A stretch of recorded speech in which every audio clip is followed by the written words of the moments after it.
Hello everyone, in this video I will show you how to use ChatGPT in iOS 26. So let's start the video. First of all, go to app library. Now here click on utilities folder.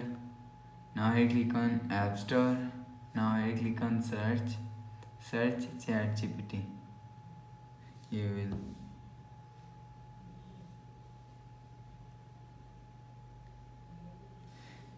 So first of all, download ChatGPT.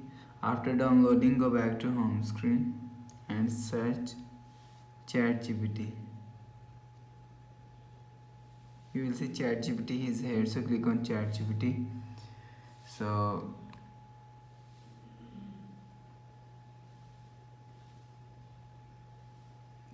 after open and click on this mic icon, you want to use ChatGPT. So that's how you can use ChatGPT in iOS 26. If you like the video, please subscribe. Thanks for watching.